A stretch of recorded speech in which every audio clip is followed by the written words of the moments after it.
le Seigneur bénisse. Aujourd'hui, par la grâce de Dieu, on nous a donné un tour de notre part. On va essayer de s'adapter. Alléluia. Nous sommes définis habitués à attraper le micro. Mais le fait d'avoir les mains libres, c'est là aussi intéressant. Oui, ça nous permet au moins que vous voyez bien de mieux manier les choses. Attraper la Bible, vous voyez, ne pas être trop chargé pour apporter la parole de Dieu. Que Dieu bénisse le frère Ignace. Il fait tout ce travail-là. Et que Dieu bénisse aussi les bien-aimés frères et sœurs. Nous sommes en vacances pour le ciel. La marche, c'est vrai, n'est pas facile, mais elle n'est pas aussi impossible. Elle n'est pas impossible, pas parce que nous pouvons quoi que ce soit. Tout ce que nous faisons, c'est par sa grâce que nous y arrivons. Alors, s'il y a quelque chose qui ne va pas, s'il y a quelque chose qui cloche en nous, nous devons pouvoir nous poser la question. Comment est-ce que nous avons utilisé? Comment est-ce que nous avons fait? Comment est-ce que j'ai pu faire et puis quelque chose ne va pas? Parce que celui-là qui nous conduit est puissant. Et il nous écoute, il nous attend. Ce qu'il aimerait, c'est qu'on lui parle.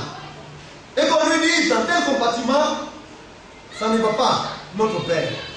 Alors lui vient et il règle l'affaire. Alléluia. Alors bien aimé, tout cela pour dire que nous devons davantage apprendre à mettre notre confiance à notre Seigneur, qui non seulement produit en nous le vouloir, oui, le fait de vouloir être un bon chrétien, c'est déjà le Saint-Esprit qui fait cela. Mais c'est lui aussi qui crée en nous le faire. Alors quand on le veut, on va vers lui, on lui parle, on lui demande. Et puis lui vient le faire, il l'accomplit. Alléluia. Nous allons prendre nos Bibles. Dans le livre de Matthieu, où nous étions arrivés, nous parlons de notre Dieu, qui est aussi notre Seigneur. La Bible dit que Dieu est Seigneur. Et cette même Bible aussi nous dit que Jésus, Christ est aussi Seigneur. Alléluia. Et nous voyons souvent qu'il y a un père qui parle à son fils. Pour celui-là, qui ne saisit pas bien les choses, dira qu'il y a deux personnes. Alléluia. Mais que dit la Bible de la parole de Dieu? Je pense que quand une question est posée, il est bon d'attendre la réponse de Dieu. Il est bon de recevoir la réponse au travers de la Bible elle-même. Mais avant cela, dans le livre de Jean, le chapitre 8, nous voyons ici que le langage de Dieu, ou bien le langage des hommes n'est pas forcément le langage de Dieu. L'homme a sa manière de voir et de comprendre les choses. Alléluia. Oui, l'homme a sa manière de voir. Quand l'homme parle, vous voyez, selon lui, il va dans sa logique à lui. Mais le langage de Dieu est tout autre. Ce que les hommes appellent paix, Dieu, lui, il n'appelle pas forcément la paix. Alléluia. La conception de la notion de Dieu n'est pas forcément la conception de Dieu lui-même, cette notion. C'est pourquoi il est beau que nous nous plongions dans la pensée de Dieu. Dans le livre de Jean, chapitre 8, le verset 43, le bien-aimé va nous lire cela. Jean 8, verset 43. Oui.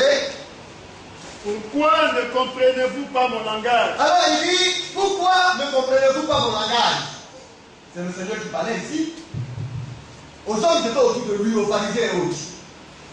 Mais il le parlait, mais il n'arrivait pas à percevoir son langage.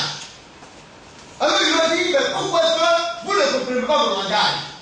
Parce que Dieu a son langage et les hommes ont leur langage. Oui, frère.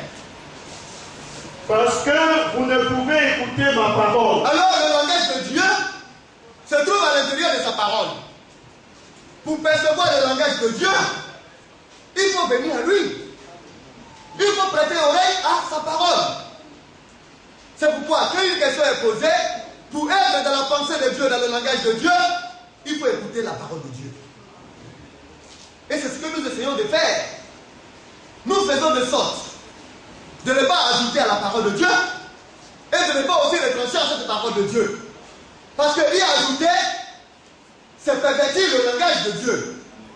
Y retrancher, alléluia, c'est enlever au langage de Dieu. C'est pourquoi nous devons garder cela tel qu'il a été, ou bien tel que la parole nous a été donnée. Nous allons aller dans le livre de Matthieu, chapitre 11.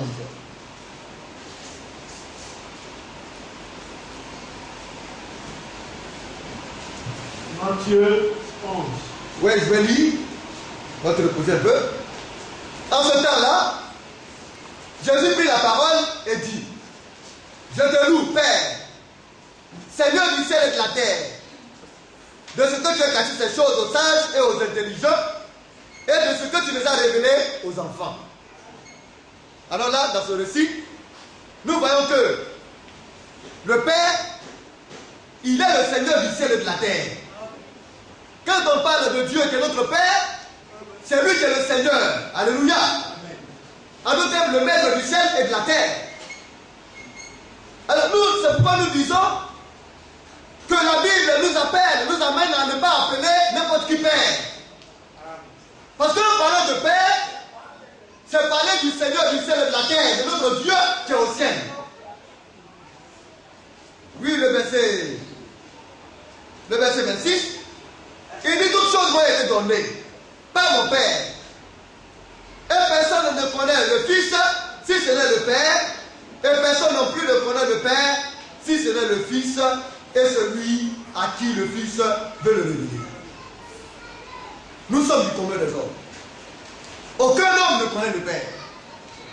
Alors chacun se lève et parle du Père à sa manière. Vous voyez, certains prennent le Père comme un bon grand-père. Certains prennent le Père quand ils ont un bien-être matériel, ils ont un besoin matériel. Mais c'est parce qu'ils ne connaissent pas le Père qu'ils agissent de la sorte. Mais comment connaître le Père? Personne. Une seule personne connaît le Père, c'est le Fils. Alléluia. Personne ne connaît le Père si ce n'est le Fils. Et aussi personne aussi ne connaît le Fils si ce n'est le Père. Maintenant, celui qui doit connaître, il faudrait que le Fils lui révèle qui est le Père. Alors que Jésus, en tant que Fils, se lève et fait venir à lui ses enfants, alors il prend soin de leur révéler qui est le Père. Sinon, personne ne saurait qui est le Père. Alléluia. Alors il dit, pour que nous puissions connaître le Père, la première chose à faire d'abord, c'est de venir à lui. Venez à moi. Vous tous qui êtes fatigués et chargés. Mais la fatigue, c'est à force de se donner, d'aller à la recherche, chercher, et ne pas trouver. Les hommes ont cherché Dieu, mais sans le trouver. Ils ont attendé par-ci et par-là, sans savoir qui était le véritable. Mais les hommes, dans leur sincérité, avaient soif comment on appelle ça, d'une divinité. C'est pourquoi l'homme de sa nature veut avoir toujours quelqu'un vers lequel aller et se fier. C'est pourquoi nos parents de la tradition ont des dieux par-ci et par-là. Parce que l'homme a en lui le sens de l'adoration. Parce qu'il désire adorer. Et à force de chercher, il est obligé de se fabriquer quelque chose qui soit peut-être semblable. Ou bien qui tire vers cela. Mais malheureusement, ces choses qu'on pouvait fabriquer n'étaient pas de Dieu. Alléluia. Alors on a cherché et on s'est fatigué. N'est-ce pas?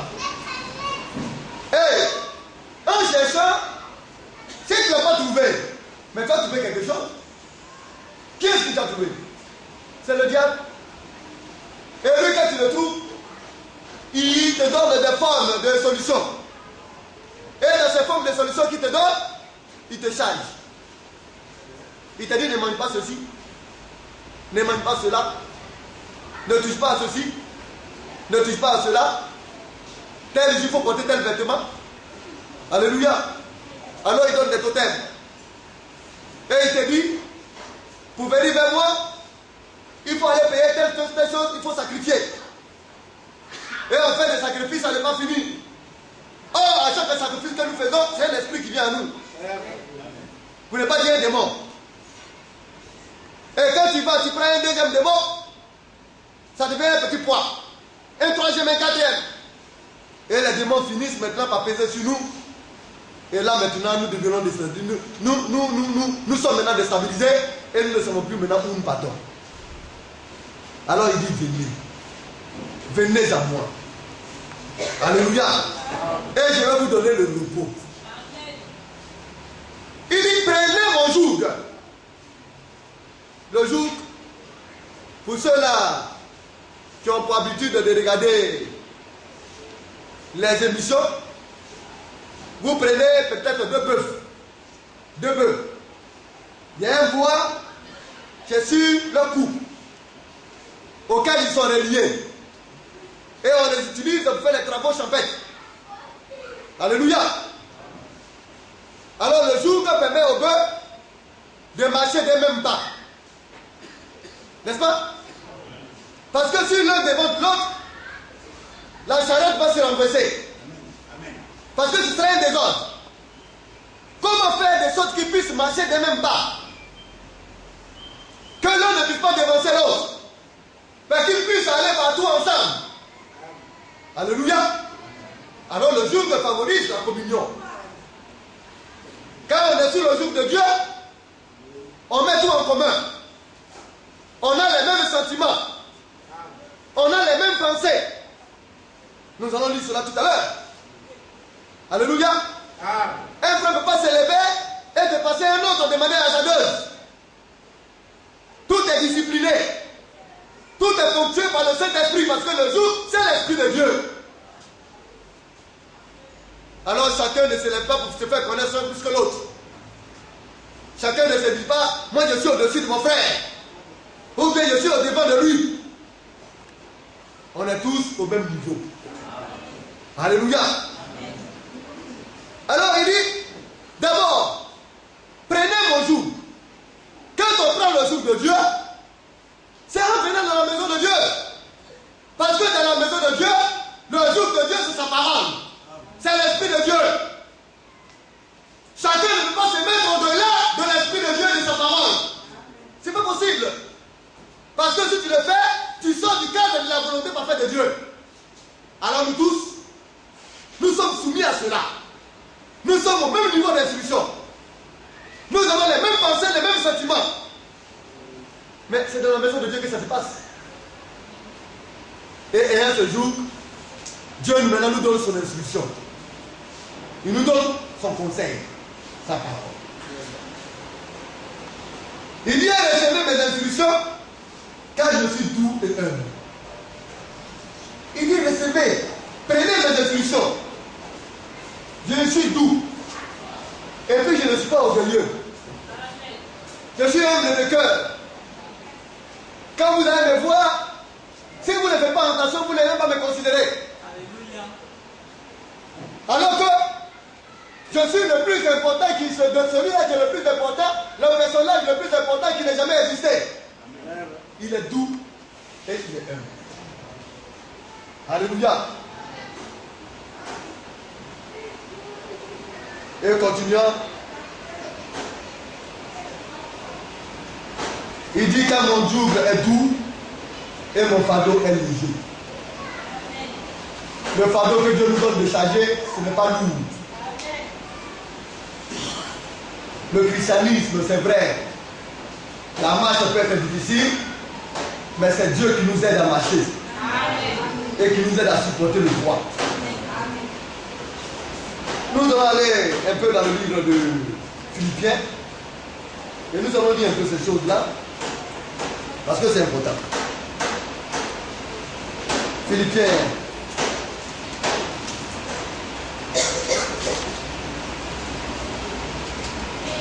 Le chapitre 1. Un instant. Le chapitre 2 du moins. Nous allons lire cela.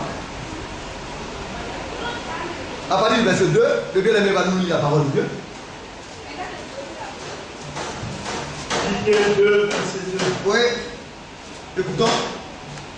Rendez ma joie parfaite. Alors le serviteur de Dieu, l'apôtre Paul, demande au peuple de rendre sa joie parfaite. Il met le contact du peuple de Dieu. Alléluia. Tout serviteur de Dieu peut être content du peuple du Seigneur. Oui, frère, nous continuons. Ayant un même sentiment. Alors, le peuple de Dieu doit avoir les mêmes sentiments. Vous ne pouvez pas dire le même sentiment. Les sentiments qui étaient en Jésus-Christ. Oui, frère. Un même amour. Un même amour. C'est-à-dire quoi? Une même manière d'obéir à Dieu. La parole de Dieu a été donnée. Tout le monde doit pouvoir converger vers cela. Tout le monde doit pouvoir obéir à cette parole. Tout le monde doit pouvoir aimer Dieu. De tout son cœur. De toute son âme. De toute sa pensée. De toute sa force. Tous les chanteurs d'entre nous doivent pouvoir faire la même chose. Alléluia. Ce n'est pas donné pour un groupe de personnes pour dire que non, il y a certains qui pourront y arriver et il y a d'autres qui ne pourront pas, donc on peut comprendre. Non, bien aimé. Tout enfant de Dieu doit pouvoir aimer Dieu de la même manière. N'est-ce pas? D'un même amour. Oui, frère. D'une même âme. Oui. Une même pensée. Alors, nous devons avoir une même âme. L'âme régénérée, purifiée, lavée, nettoyée. Alléluia. Animée par la parole de Dieu. Avoir, encore quoi, une même pensée. Les pensées de Christ. Vous ne pouvez pas dire la pensée de Christ. Si j'ai la pensée de Christ, je ne prépare à haïr mon frère. Je ne saurais faire du mal à ma soeur. Mais pourquoi? Parce que j'ai au moins la pensée de Christ. Alors si mon frère aussi en a, alors nous nous porterons bien. Nous nous ferons du bien l'un et l'autre. Alléluia. Oui, frère, nous continuons. Ne faites rien par esprit de parti ou par belle gloire. Alors, quand cela se passe ainsi, parce que nous avons sur nous le joug de Dieu, je n'ai plus de parti. Il y avait un esprit de parti qui a venu encore m'animer. Oui. Les petits groupes. Le Seigneur, c'est un ensemble. Amen. Le Seigneur, c'est une église, c'est un peuple. Mais d'où vient les clans? C'est que c'est un esprit mauvais qui fait cela. C'est que celui qui fait cela n'a pas en lui la pensée de Christ, il n'a pas en lui l'amour de Christ. Il n'a pas même cœur avec ses frères. Oui, frère, nous continuons. Ou par belle gloire. Oui. Mais que l'humilité vous fasse regarder les autres comme étant au-dessus de vous-même. L'humilité. C'est pourquoi nous devons nous écouter les uns les autres. Quand mon frère vient vers moi, je dois le recevoir, l'accueillir, comme s'il était au-dessus de moi. Et quand je vais vers mon frère, lui de même aussi doit user de la sorte. C'est pourquoi quand le bien-aimé est en train de parler, l'enfant de Dieu, lui, ne minimise rien. Oui, les voix de Dieu, on ne les comprend pas. Ce que tu ne peux pas savoir, c'est d'une manière ou d'une autre. Un message n'est pas venu, humilie-toi, sois humble. L'enfant de Dieu, ça ne raisonne pas. L'enfant de Dieu, ce n'est pas l'orgueil. Parce qu'une révélation va venir vers toi. On va te dire, on te voit dans une posture bizarre, qui n'est pas conforme. Ça ne veut pas dire que forcément dans la réalité, tu es comme cela. Alléluia. Mais si tu ne peux pas garder, la révélation qui a été reçue risque de t'atteindre. C'est pourquoi l'enfant de Dieu prend tout au sérieux. Il prend tout en considération. C'est pourquoi quand le bien-aimé est venu, ayant vu la posture du songe, ce n'était pas bon. Oui. Même ton papa peut mourir et puis Dieu va dire ne va pas. C'est pourquoi il va être notre Père. Parce que si tu considères les siens plus que Dieu, c'est que tu n'es pas digne de lui. Quand tu as la pensée de Dieu en toi, alors c'est ce qu'il dit là qui est important. Abraham, son papa était vieillissant. Il était avec son papa. Abraham était aimé de son papa. Il était entouré. Il était cajolé. Il était le fils aîné de sa famille. Mais quand Dieu a regardé, Dieu dit il faut le quitter. Sors de ta parenté. Il faut aller vers le pays que moi je vais t'indiquer. Le lieu que je vais t'indiquer. Abraham n'a pas consulté quiconque soit. Il a dit à son papa, mon Dieu, celui que j'adore m'a dit de quitter ici. Et il a abandonné son père et toute la famille. Et il est parti vers le lieu que Dieu lui a décidé. C'est pourquoi, si tu as bien un songe, ou bien un frère vient vers toi pour te dire un songe, bénis le frère. Il faut être heureux. Et prends en considération. Parce que cela va te préserver de beaucoup de choses. Si tu ne veux pas être humble pour comprendre, pour percevoir, demain tu seras suffisant. Oui, frère, nous continuons.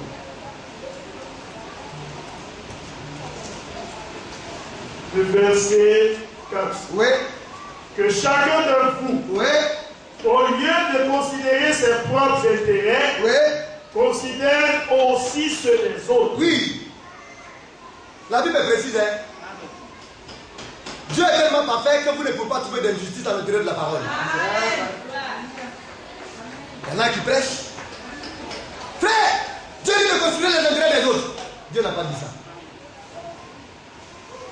Dieu dit que chacun de vous, au lieu de considérer ses propres intérêts, considère aussi. Le mot aussi, ça veut dire que tu n'as pas à te priver de tes intérêts. C'est bien de penser à toi, mais aussi pense aux autres. Amen. Alléluia. Amen. Donc, il faut chercher un bien-être. Quand tu en as eu, pense aussi aux autres. C'est ça le christianisme. Oui, frère, nous continuons. Écoutons bien. Verset 6. Oui. C'est écrit. Ayez en vous les sentiments qui étaient en Jésus-Christ. Alors, quand on a cela, les choses ne se passent bien pour nous. Oh, les sentiments qui étaient en Jésus-Christ, ce sont ces pensées, cette instruction. Quand nous avons en nous les pensées qui étaient en Jésus-Christ, c'est à ce moment-là que nous savons que le jour de Dieu est sur nous. L'enfant de Dieu, il est paisible. L'enfant de Dieu, il n'a pas de problème avec quelqu'un. L'enfant de Dieu, il ne marche pas dans le désordre. Nous allons voir ça tout à l'heure. Quand tu marches dans le désordre, tu es perturbé. Ton esprit est hanté. C'est comme un démon qui veut venir t'arracher la tête. Mais parce que tu es un enfant de Dieu, tu seras perturbé. Tu seras bouleversé. Mais si tu n'es pas un enfant de Dieu, que tu es un enfant de diable, ta conscience sera stérile et morte. Tu vas faire ce que tu veux. Tu vas agir comme on te semble. Tu vas mener une vie comme tu le désires. Mais quand tu es enfant de Dieu, si tu as touché l'interdit, tu seras hanté jusqu'à ce que tu deviennes à Dieu. C'est pourquoi on n'est pas enfant de Dieu qui on veut, qui veut. C'est une grâce. Alléluia. Alléluia. Alors, ayons-nous les sentiments qui étaient en Jésus-Christ, notre Seigneur. Oui, frère. Écoutons bien. Existant en forme de Dieu. C'est-à-dire, il avait la forme de Dieu. Il était Dieu. Pour dire qu'il est Dieu. Alléluia. Ayant existant en forme de Dieu, dans sa position, avant qu'il devienne maître, voici sa forme, il était Dieu. N'est-ce pas? Mais qu'est-ce qu'il a fait? À cause de nous, à cause de moi et toi. Oui, frère. Il n'a point regardé son égalité avec Dieu. Il était égal à Dieu. Il est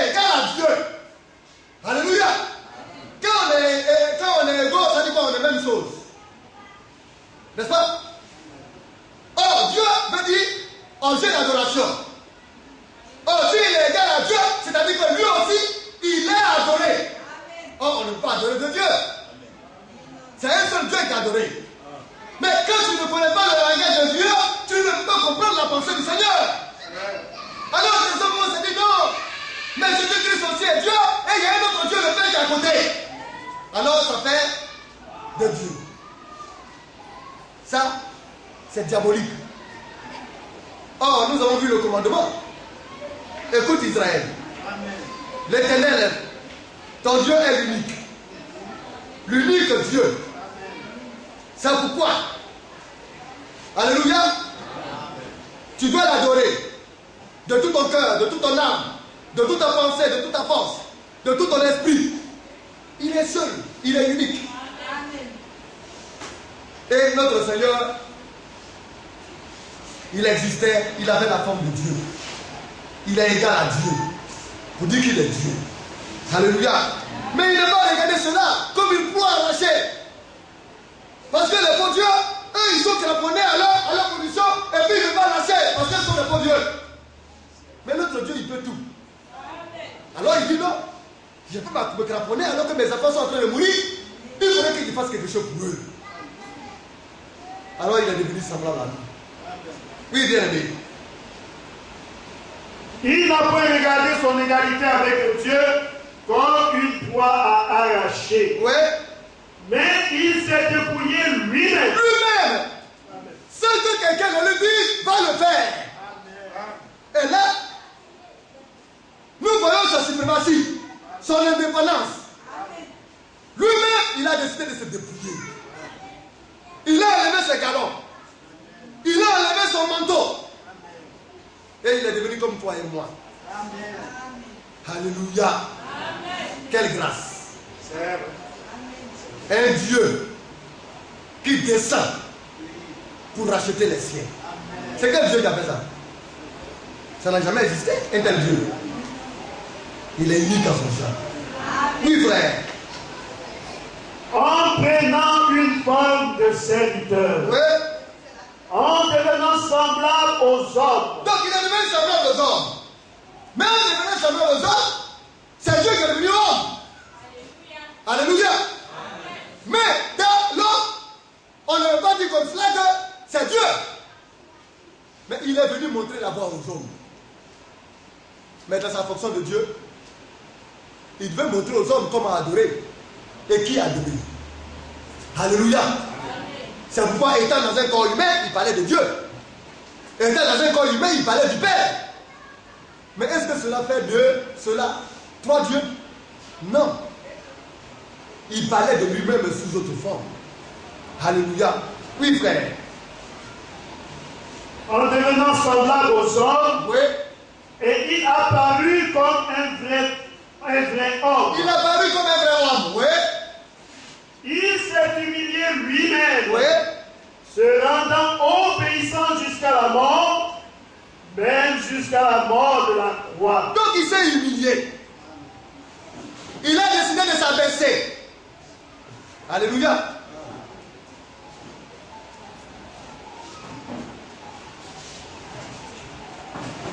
Il s'est humilié lui-même. Et il s'est rendu obéissant jusqu'à la mort. Donc, étant humilié, mais l'homme il est fait pour obéir. Quand on parle de l'homme est fait pour te guider et conduire. Donc lui devenait homme, il fallait qu'il montre l'exemple. Il est un Dieu qui voulait que les hommes aient une manière de faire, une manière de vivre, une manière de parler et de marcher. Alors il s'est adressé du haut des cieux aux hommes. Mais les hommes n'y arrivaient pas. Alors les hommes ont dit, mais Dieu la Bible pense que c'est facile, hein?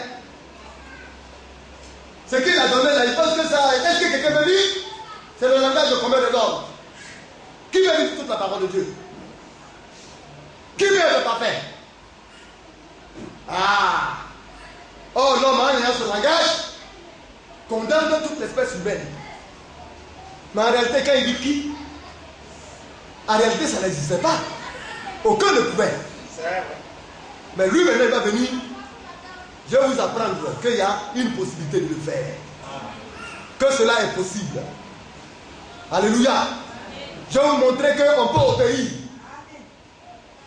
Même jusqu'à la mort à la croix, on peut y arriver. Et il est venu en tant qu'homme. Alors, comme il est soumis à quelque chose, comme il est censé adorer, obéir, alors il veut montrer la voie de l'obéissance et de l'adoration. Oui, frère, nous continuons. C'est pourquoi aussi Dieu l'a souverainement élevé. Alors, de manière souveraine, celui-là qui est l'objet d'adoration, il a souverainement. En fait, on fait la force de souverain, c'est ce qui est au-delà du possible, ce qui est, comme on l'a dit, supérieur. Dieu l'a élevé de manière supérieure. Alléluia. Mais s'il a été élevé de manière supérieure, ça veut dire qu'au-delà de lui, il n'y a plus rien. Ça ne dit plus. Il n'y a rien encore. Mais s'il a été souverainement élevé, qui est au-dessus de lui? Oui, frère. Et lui a donné le nom qui est au-dessus de tout nom. Et il lui a donné un nom. Et ce nom est au-dessus de tout nom. Amen. On dit tout, hein. Il n'y a pas d'exception. Amen. Bien aimé, dans le ciel, invoquez toutes sortes de noms que vous pouvez voir. Les témoins de Jéhovah disent que Jéhovah c'est le nom éternel de Dieu. Ici, là, on dit on lui a donné un nom qui est au-dessus de tout nom. S'il y a un autre nom, que ce soit Jéhovah, que ce soit Yahvé, Alléluia, Adonai et autres, ce nom-là, qu'on lui a donné là, le nom de Jésus-Christ, notre Seigneur, c'est au-delà de tout le nom. Oui, frère. Afin qu'au nom de Jésus, Oui. tous genoux fléchissent dans les cieux. Alors dans les cieux. Ah. Là maintenant on parle de tout ce qui existe. De tout ce qui est vivant. Si tu vis et que tu entends ce nom, tes genoux là doivent toucher le sol. Ça vous dit, à ce moment-là, tous se doivent d'adorer. Mais s'il y a un autre Dieu, mon ami, je suis désolé pour toi. Parce que ton Dieu n'a pas fléchi chez nous. C'est le nom le plus puissant. C'est le nom souverain. Alléluia. C'est le nom qui est au-dessus de tous les noms. C'est pourquoi, oh bien-aimé, nous devons savoir que Dieu nous a donné toute puissance. Oui, frère. Dans les cieux, sur la terre et sous la terre. Donc dans le ciel, dans les cieux. Alléluia. On dit Père. C'est lui-même. Amen. Fils. C'est lui-même. Amen. Saint-Esprit, ou bien consolateur. C'est lui-même. Amen. Nous allons lire cela rapidement. Ésaïe 9, le verset 5. Cet enfant est venu. Cet enfant est né. Qui s'est rendu semblable à un homme. Qui est-il? Ésaïe va nous le dire. Le prophète Ésaïe poussé par l'Esprit de Dieu. Oui, frère. Car un enfant nous est né. Un enfant nous est né. Oui. Et un fils nous est donné. Alors un fils nous a été donné. Et la domination reposera sur son épaule. Oui. On l'appellera admirable, conseiller. Alors la domination va reposer sur son épaule. Mais avant de venir, il a enlevé ses galons. Alléluia. Il s'est rendu comme un simple homme. Amen. Mais on dit que qu'il a enlevé ses galons, les galons, la domination là, tout, vous voyez, c'est lui, c'est le suprême qui domine toutes choses. La domination reposera sur son épaule.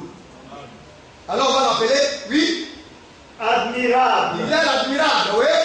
Conseiller. Il est le conseiller, le consolateur, le Saint-Esprit, oui. Dieu puissant. Il est le Dieu puissant. Mais, bien aimé, ça, ce sont ses titres. Ça vous passe à d'autres noms, tous ces noms avons fléchi. Alors, ce sont ses titres. C'est galon. Il est le Dieu puissant. Elle dit bon. Oui, frère. Père éternel. Il est le Père éternel. Alléluia. C'est pourquoi nous retournons dans Philippiens. Bien aimé. Et tu reprends le verset 9. C'est pourquoi. Oui. C'est pourquoi aussi. Oui. Dieu l'a souverainement élevé. Hein? Et lui a donné le nom qui est au-dessus de tout nom. Oui. Afin qu'au nom de Jésus, Oui. tous genoux fléchissent dans les cieux, Oui. sur la terre Oui. et sous la terre. Donc partout où il y a des êtres vivants, tous genoux doivent fléchir là-bas. Mais nous savons que les démons, tout le système, tout le prince, se trouvent dans les airs et dans la Bible, Alléluia. Sous la terre. Alléluia. C'est pour dire, quand tu découvres ce Dieu-là, quand tu rencontres le Seigneur Jésus-Christ, aucun pouvoir ne peut plus t'assujettir. Mais il suffit seulement que toi tu es en toi. Si les pensées étaient en lui, que en son nom, tous les genoux fléchissent. Alléluia. C'est quel démon qui va venir jouer avec toi. Parce que le démon, là, quand il fait d'abord, il cherche à savoir qui tu es. Quand il te pose la question qui tu es, et que tu dis je suis chrétien, alors il a entendu ce nom, et il voit ce nom, il fléchit avec tes genoux. Et puis il te quitte. Il ne peut pas s'amuser. Mais quand les chrétiens, les soi-disant chrétiens se laissent dompter par un esprit quelconque. Mais aujourd'hui, les chrétiens devaient être au-delà de certaines choses. Impudicité, débauche, vol, mensonge. Mais ce sont des petits démons qui purient et qui tournent. Alléluia. Mais quand tu portes le nom de Christ, ces démons-là ne doivent plus pouvoir te résister. C'est pourquoi nous devons faire attention. Il y en a qui sont des princes, mais qui ne connaissent pas encore leur droit. Bien aimé, quand tu ne connais pas ton droit, le serviteur, là, le boy, là, lui va dominer sur toi. C'est toi qui vas dire au boy, non, non, non, non, non, non, je veux ça. Je veux ça. C'est moi ça. Pas de souci. C'est un boy. Ton papa le paye pour ça. Ton papa t'a établi sur lui. C'est ton papa qui l'a employé. Quand il veut te donner quelque chose que je veux mettre, non, non, non, je ne veux pas ça. Alléluia. Amen. Les esprits nous sont soumis. Amen. C'est à nous de parler et les esprits vont obéir. Alléluia. Amen.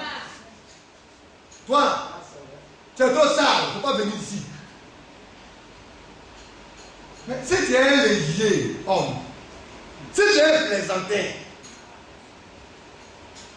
les hommes, les païens disent que c'est de la plaisanterie, que le petit cabri, il a monté sa maman.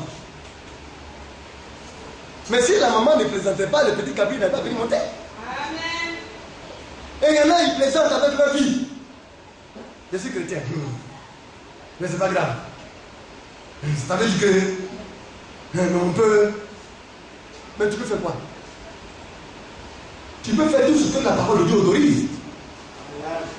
Et tu ne peux pas faire ce que Dieu a interdit.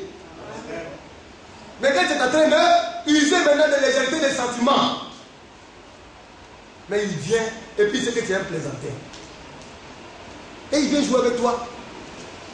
Parce que tu ne connais pas ta position, parce que tu ne connais pas ton droit. Bien aimé. Oui, frère, nous continuons. Le verset 10. Verset 10. Oui. afin qu'au nom de Jésus, Oui. tous genoux fléchissent dans les cieux, sur la terre et sous la terre, Oui. et que toute langue confesse que Jésus-Christ est Seigneur, Oui. à la gloire de Dieu le Père. Alors, et que toute langue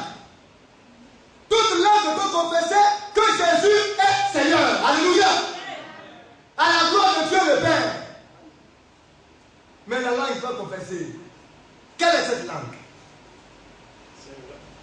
Ah. Est-ce que n'importe qui peut se lever pour dire Jésus est Seigneur? Mais quand on regarde, les hommes parlent de manière vulgaire, sans savoir ce qu'il y a à l'intérieur. Parce que quand tu dis Jésus est Seigneur, c'est que dans le ciel, sur la terre et sous la terre, tous genoux fléchissent. Alléluia. C'est que tu dis que c'est lui qui est Dieu. Alléluia. C'est pourquoi dans Matthieu, quand on a lu tout à l'heure, il dit Père, Seigneur du ciel et de la terre. Alléluia. Le Père, c'est lui le Seigneur du ciel et de la terre. Et quand tu dis Jésus est Seigneur, c'est que tu reconnais la personnalité de Père en Jésus-Christ. Il a aussi la forme du Père. Dans le livre de 2 Corinthiens 3, nous allons lire quelque chose. C'est pourquoi quand tu n'as pas de révélation, tu feras les choses de travers parce que tu n'as pas la révélation de ton Dieu. N'importe qui ne se lève pas comme ça pour parler. Mais il faudrait que tu aies la révélation que ce que tu es en train de dire est en toi. Que Dieu a marqué cela en toi. Amen. Mais il dit personne ne connaît le Fils si ce n'est le Père. Et personne aussi ne connaît le Père si ce n'est le Fils. Et celui à qui le Fils voudrait bien lui révéler. Mais si le Fils ne te révèle pas qui est le Père, tu vas tourner en rond et tu vas adorer un Dieu que tu ne connais pas. Oui, frère. Le verset. Un instant.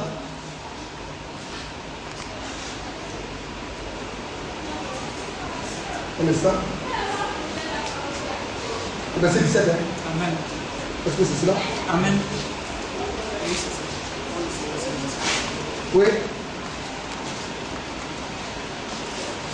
Le verset 17. Ne m'inquiète pas.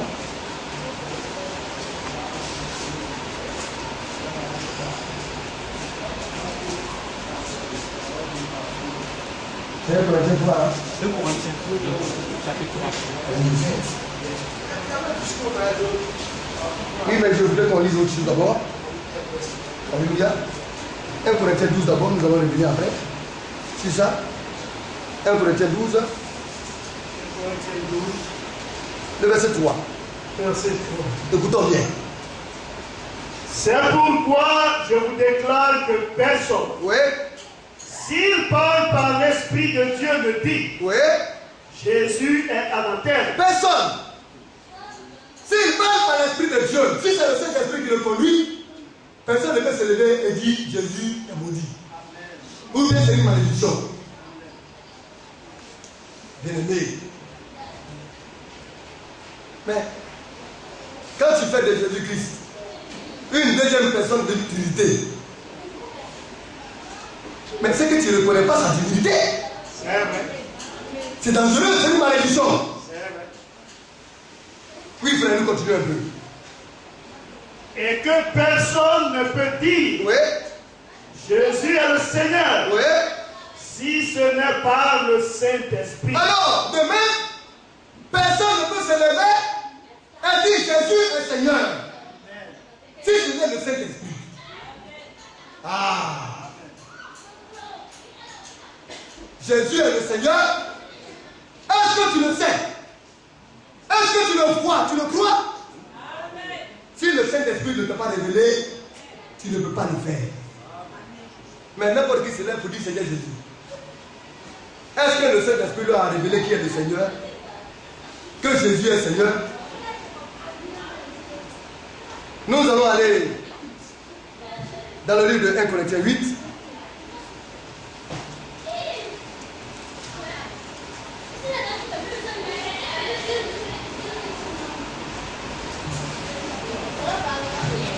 Le verset 6.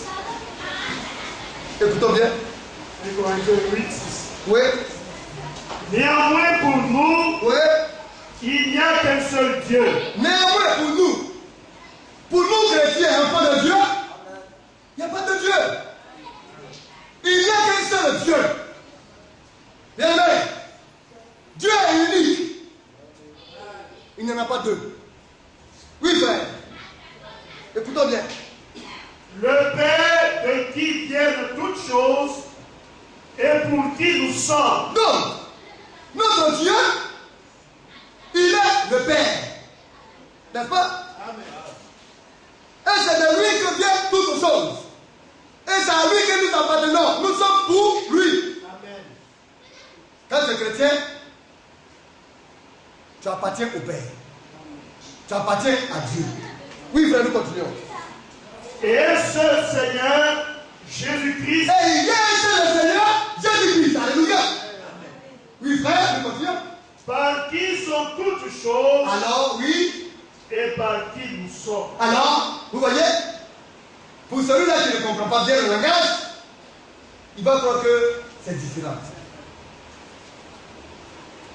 Au-dessus, on parle d'un seul Dieu, de qui vient toutes choses, tout vient de lui. Et tout est pour lui. En bas, on parle d'un Seigneur Jésus-Christ, par qui sont toutes choses. C'est-à-dire quoi? Toutes choses existent par lui. Et pour lui. C'est la même chose. Amen. Ça veut dire que le Père et Dieu dont on parle au-dessus, c'est celui-là qui a été révélé en bas. Amen. Dans le livre de 2 Corinthiens 3.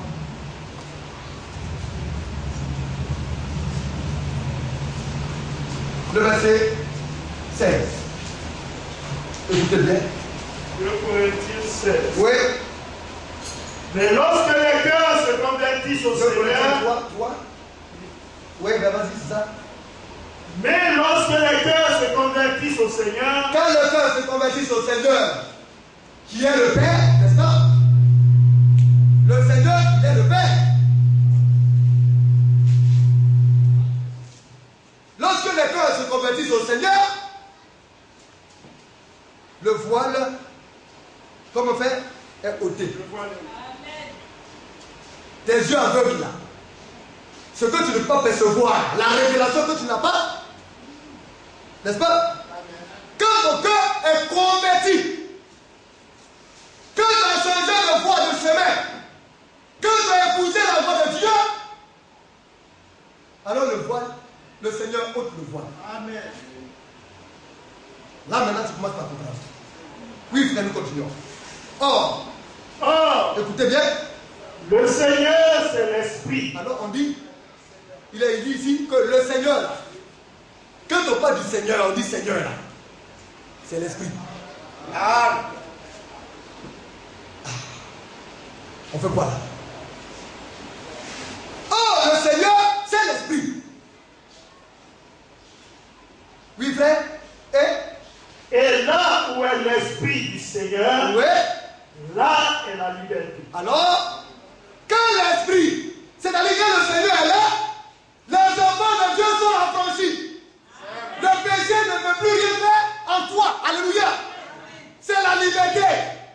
Aucun pouvoir ne peut avoir ta signature parce que le Seigneur est là. Le Saint-Esprit est là. Maintenant, on descend. Jésus, qui est son Père? On a vu ici, hein? Le Seigneur là, c'est l'Esprit. C'est le Saint-Esprit. Son papa là, c'est qui? On va aller dans Matthieu chapitre 1.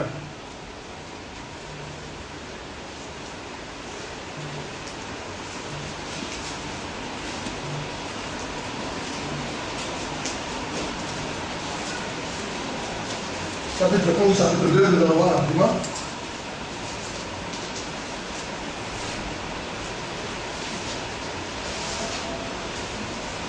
Chapitre 1. Après le verset 18. Voici de quelle manière arriva la naissance de Jésus-Christ. Donc Jésus-Christ, le Fils de Dieu, Dieu manifesté de la chair, n'est-ce pas? Voici de comment sa naissance est arrivée. Oui, frère. Marie, sa mère, Marie c'est sa maman, ayant été fiancée à Joseph, alors qu'elle était fiancée à notre frère Joseph, oui, se trouva enceinte par la vertu du Saint-Esprit. ah. Qu'est-ce qu'elle a dit, Marie? Amen. C'est la puissance du Saint-Esprit. Amen. Alléluia. Amen. Mais le Saint-Esprit, c'est quoi? C'est le Seigneur. Amen. Alléluia. Vous voyez les menteurs? Dieu le Père, Dieu le Fils, et puis Dieu le Saint-Esprit. C'est les trois dieux. Qui a parlé de trois dieux? Alléluia. On dit là, Jésus est un papa. C'est son père, c'est Dieu le Père. Alors le prophète a dit à mort. Donc le papa de Jésus, c'est Dieu le Père. Mais, donc Jésus a deux papas.